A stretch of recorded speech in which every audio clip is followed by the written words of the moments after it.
Karena PDIP ini partai yang paling banyak tahu kelemahan Jokowi, maka PDIP berpotensi harus diambil.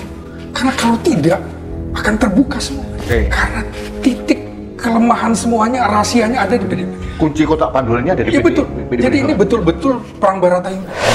Bismillah, assalamualaikum guys. Berjumpa lagi di channel Jurnal Terupdate. Tentu ini sangat mengejutkan. Pengamat politik Slamet Ginting menilai bahwa karena partai PDIP adalah partai yang paling tahu banyak kelemahan Pak Jokowi, sehingga kunci kotak Pandora Pak Jokowi dipegang PDIP. Tentu ini yang menyebabkan bahwa PDIP berpotensi akan diambil alih guys. Jadi tak perlu berlama-lama, langsung saja kita simak bersama-sama video ini guys. Bismillah. Kongres PDIP yang akan berlangsung sekitar bulan antara Januari sampai April itu adalah kongres yang paling menurut saya ini menjadi titik didih bagaimana kelanjutan dari PDIP ke depan. Nah, sekarang seperti saya kemukakan di awal, siapa partai yang pasang badan terhadap Jokowi? PDIP. Nah, jadi sesungguhnya ini satu tubuh yang tadinya menyatu, yang saling tahu, Mas. Kemudian pecah kongsi. Nah, kita lihat, Mas. Sudah ada tawaran dari Golkar, dari Gerindra, dari PAN, dari Nasdem. Sampai sekarang belum ada jawaban bagi Jokowi akan memilih mana. Jangan-jangan. Nah, begini, Mas. Jadi menurut saya, karena PDIP ini partai yang paling banyak tahu kelemahan Jokowi, maka PDIP berpotensi harus diambil. Karena kalau tidak, akan terbuka semua. Oke, analisis menarik. Iya, jadi Jokowi tidak bisa mengandalkan Gerindra, Golkar, atau yang lain.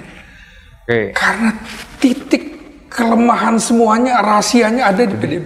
Kunci kotak panduannya ada di PDIP. Betul. Jadi ini betul-betul perang Baratayuda.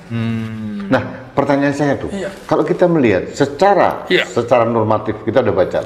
Pintu PDIP dari segala sisi, pintu depan, pintu belakang, sampai pintu samping, tertutup buat seorang Jokowi dan keluarganya. Nah, masih ada peluang nggak Jokowi yang dikatakan oleh Mas Slamet bisa mengambil alih, mengawut-awut PDI Perjuangan seperti istilah Bu Mega? Potensinya ada, Mas. Potensinya ada.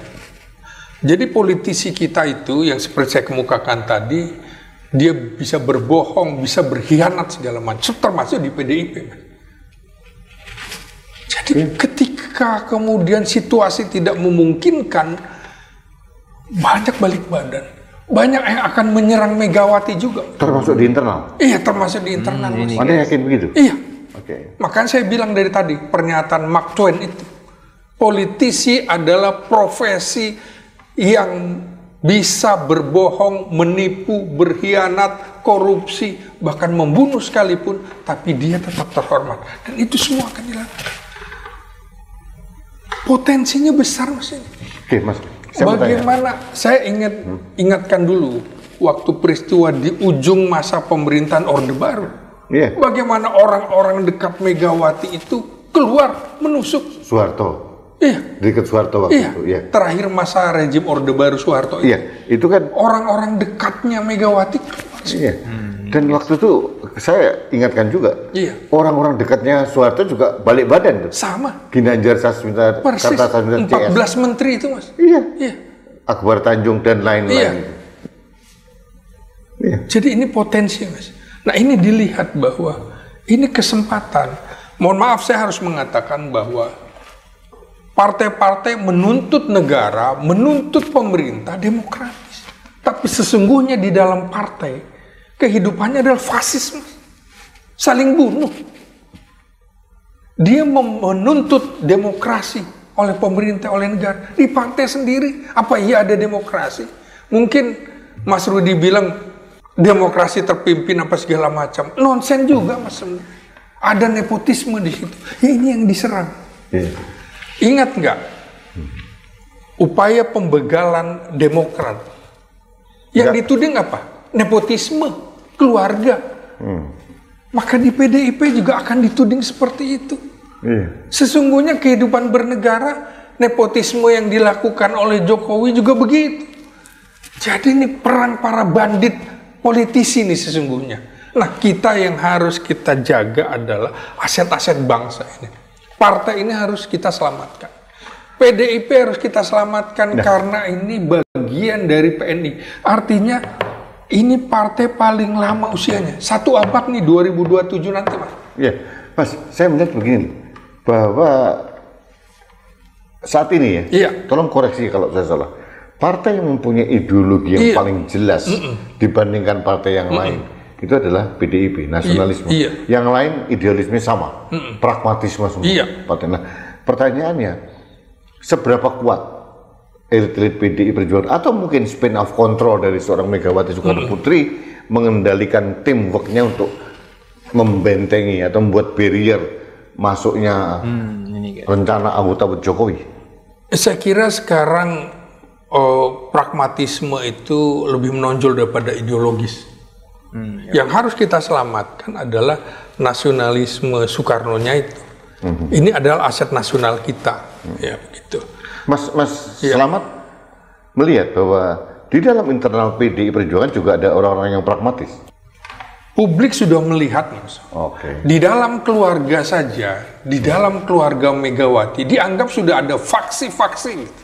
Faksi Puan, fraksi Prananda atau Nanan itu dianggap berbeda. Satu ibu berbeda ayah punya pandangan berbeda. Nah, ini juga dimanfaatkan oleh lawan-lawan politik untuk memecah belah itu. Belum lagi PDIP adalah hasil fusi dari PNI, Partai Katolik, Partai Kristen Indonesia, Partai Musyawarah Masyarakat Banyak atau Murba, dan IPKI, Ikatan Pendukung Kemerdekaan Indonesia. Nah, maka publik juga sesungguhnya menuntut, ya dalam kasus misalnya, dalam kasus Effendi Simbolon, Marwar Sirait, orang melihat bahwa ini sesungguhnya dua orang ini kan faksi Parkindo. Kok berkhianat nih? Masih untung ada Adiana Pitupulu, ada Deddy Sitorus gitu kan, bahwa ini bukan Parkindo, ini oknum Parkindo, kan kira-kira seperti itu. Nah, kemudian publik juga sudah mengaitkan bahwa karena Hasto Katolik, ini bagian dari proksi Partai Katolik yang lama. Maka Hasto GMNI sebetulnya. Iya, misalnya gitu. Ini semuanya dikait-kaitkan, nggak ada yang salah. Politik itu bukan salah benar, tapi argumentasinya seperti apa, persepsinya seperti apa, bagaimana penjelasannya. Nah, ini menurut saya mengapa dikaitkan dengan politik, ini juga setelah usia tidak terlalu panjang dari pemecatan Jokowi dan keluarganya oleh PDIP. Bagaimana Hasto bersuara keras terus terhadap PDIP, dan ini harus dibungkam potensi. Maka saya bilang tadi bahwa apa iya Jokowi tidak mengendalikan KPK? Kalau orang bilang mengendalikan, iya. Orang bilang enggak, iya juga. Tinggal masing-masing penjelasan. Penjelasannya adalah bagaimana Jokowi memaksakan ya pansel, kemudian orang-orang ini dipilih sebelum Prabowo menjadi presiden. Nah, makanya ada yang bilang katanya KPK itu kantor polisi Kuningan. Kantor polisi Kuningan. Katanya begitu. Oh gitu ya. Oke guys, jadi memang konflik antara Pak Jokowi dan Partai PDIP memang semakin memanas. Isu dokumen rahasia yang disebut sebagai kotak Pandora yang memuat dugaan korupsi dan skandal politik tingkat tinggi pun harus digulirkan. Menurut pengamat politik Rocky Gerung pun menilai bahwa dokumen yang dipegang saat ini oleh PDIP kalau benar-benar akan dibuka, akan memiliki potensi besar untuk mengguncang stabilitas politik Indonesia. Dan itu akan menjadi bom waktu yang dapat berubah landscape politik dan hukum. Sepakat dengan analisis dari Pak Ginting tadi, memang Bu Mega untuk saat ini harus ekstra hati-hati. Semua kader PDIP harus sadar kalau mereka harus solid di internal partai dalam menghadapi guncangan dari dalam partai ataupun dari luar partai. Terima kasih pencerahannya Bang Slamet Ginting, sehingga kami punya wawasan yang lebih luas. Dan kami setuju bahwa apabila PDIP terganggu, bisa-bisa terjadi instabilitas politik di negeri ini, guys. Mungkin itu yang bisa saya jelaskan untuk video kali ini. Bagaimana menurut kalian setelah video ini? Tulis komentarnya di bawah ini ya guys. Saya pamit dulu. Wassalamualaikum warahmatullahi wabarakatuh.